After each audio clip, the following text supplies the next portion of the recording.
Hi students, welcome to Anil డేషన్ YouTube channel.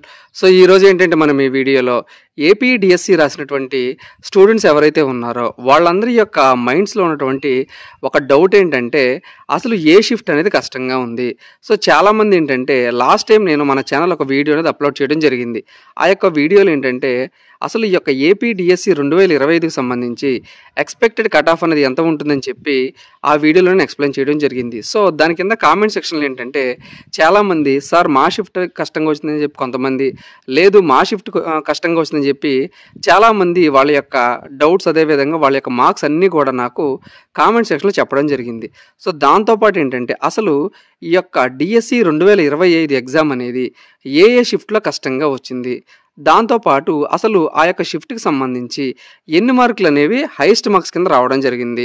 ఒకవేళ కనుక మీరు కనుక ఆ షిఫ్ట్లో కనుక ఎగ్జామ్ రాసుంటే కనుక మీకు నార్మలైజేషన్ ప్రాసెస్లో ఎన్ని మార్క్స్ కలవడానికి అవకాశం ఉంటుంది, లాంటి అన్ని వివరాలు కూడా ఏంటంటే మనం ఈ వీడియోలో 1 by 1 మాట్లాడుకుందాం. కాబట్టి ఎవరు కూడా వీడియోని స్కిప్ చేయకుండా పూర్తిగా చూడండి.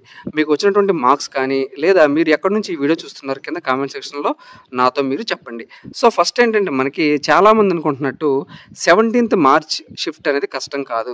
యాక్చువల్గా ఏంటంటే నేను ఈ యొక్క సర్వే చేయడానికి దాదాపుగా ఏంటంటే ఒక 3 పేరున్నటువంటి ఇన్స్టిట్యూట్స్ ఏవైతే ఉన్నాయో, పర్టికులర్గా డిఎస్సికి సంబంధించి తెలంగాణలో ఒక ఇన్స్టిట్యూట్, అదేవిధంగా ఏపీలో 2 ఇన్స్టిట్యూట్స్ ఏవైతే ఉన్నాయో ఆ యొక్క 3 ఇన్స్టిట్యూట్లు కూడా నేను వెళ్ళడం జరిగింది. వెళ్ళి అక్కడ ఉన్నటువంటి స్టూడెంట్స్ ఎవరైతే ఉన్నారో ఆ యొక్క డేటాను అంతా కూడా నేను యావరేజ్ తీసుకుని ఈ యొక్క వీడియోలో ఏంటంటే మీకు అందరికీ కూడా నేను చెప్పబోతున్నాను. సో దాని ప్రకారం ఏంటంటే మనకి ఫస్ట్ అసలు ఈ యొక్క డిఎస్సి ఎగ్జామ్ 2025లో మనకి చాలా టఫ్గా ఉన్నటువంటి షిఫ్ట్ ఏదంటే కనుక 2 July ఆఫ్టర్నూన్ షిఫ్ట్ అనమాట. ఈ యొక్క షిఫ్ట్ అనేది చాలా కష్టంగా ఉంది.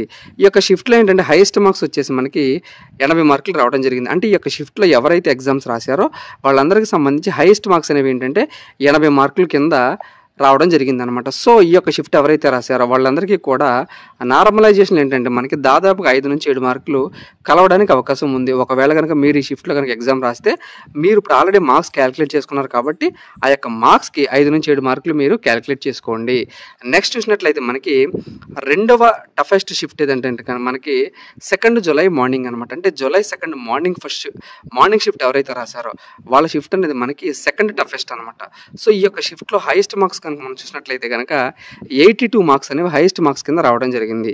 సో నార్మలైజేషన్ ప్రాసెస్లో వీళ్ళకి ఎన్ని మార్కులు కలవడానికి అవకాశం ఉందంటే 5 నుంచి 6 మార్కులు రావడానికి అవకాశం ఉంది, కలవడానికి అవకాశం ఉంది. అంటే ఒకవేళ కనుక మీరు అంతకుముందు మీ యొక్క స్కోర్ క్యాలిక్యులేట్ చేసుకుంటే మీకు ఫర్ ఎగ్జాంపుల్ 65 మార్కులు కనుక వచ్చినట్లయితే కనుక మీరేంటంటే దాదాపుగా దానికి ఒక 5 నుంచి 6 మార్కులు కలుపుకుని ఉంటే మీ యొక్క స్కోర్ అనేది టోటల్గా అర్థమవుతుంది అనమాట. అంటే ఈ విధంగా 5 నుంచి 6 మార్కులు మీకు వచ్చినటువంటి స్కోర్కి యాడ్ చేసుకోండి. ఇంకా మూడవ షిఫ్ట్ అంటే మూడవ కష్టంగా ఉన్నటువంటి షిఫ్ట్, థర్డ్ టఫెస్ట్ షిఫ్ట్ ఏదంటే కనుక 19th ఆఫ్టర్నూన్ షిఫ్ట్ అనమాట. ఈ యొక్క షిఫ్ట్లో ఏంటంటే మనకి హైయెస్ట్ స్కోర్ చూసినట్లయితే 87 మార్క్స్ అనేవి రావడం జరిగింది. సో నేను మరలా చెప్తున్నాను, ఈ యొక్క హైయెస్ట్ స్కోర్స్ అన్నీ కూడా ఏంటంటే నేను ఏవైతే ఇన్స్టిట్యూట్స్ తిరిగానో, ఏదైతే ఇన్స్టిట్యూట్లో డేటా సేకరించానో ఆ యొక్క ఇన్స్టిట్యూట్లో వచ్చినటువంటి హైయెస్ట్ మార్క్స్ మాత్రమే. ఇలా కాకుండా కనుక మీకు తెలిసినటువంటి వాళ్ళలో ఎవరికైనా సరే కనుక హైయెస్ట్ మార్క్స్ వచ్చినట్లయితే కనుక కింద కామెంట్ సెక్షన్లో నాతో షేర్ చేసుకోండి. ఒకవేళ ఏదైనా సరే డేటా కనుక మరలా చేంజ్ చేయాల్సి ఉంటే కనుక నేను మరొక వీడియో రూపంలో మీకు అందరికీ కూడా అందించడం జరుగుతుంది.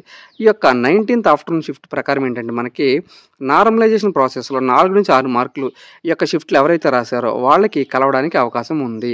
నెక్స్ట్ 4th టఫెస్ట్ షిఫ్ట్ ఏదంటే 1 July ఆఫ్టర్నూన్ అనమాట. అంటే 1 Julyలో ఎవరైతే ఎగ్జామ్ రాశారో ఆఫ్టర్నూన్ షిఫ్ట్లు ఎవరైతే రాశారో వాళ్ళకు కూడా ఏంటంటే మనకి 3 నుంచి 5 మార్కులు కలవడానికి అవకాశం ఉంటుంది.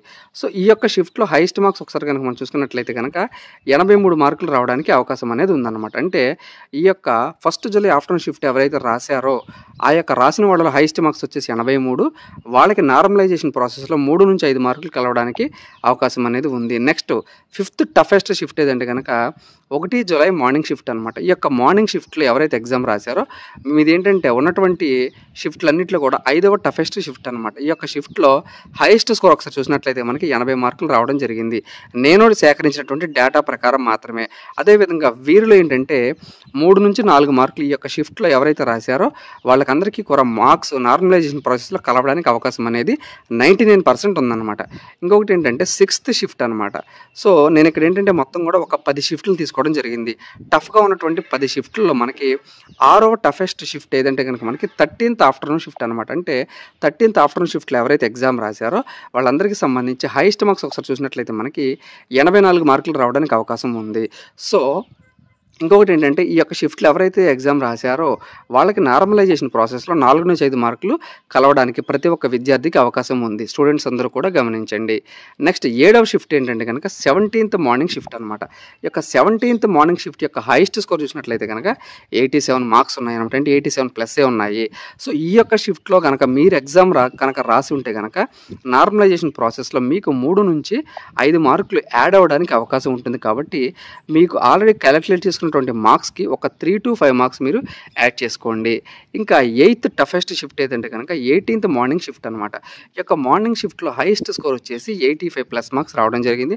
నార్మలైజేషన్ ప్రాసెస్లో వీళ్ళందరికీ కూడా 3-4 మార్కులు కలవడానికి ఖచ్చితంగా అవకాశం అనేది ఉందన్నమాట.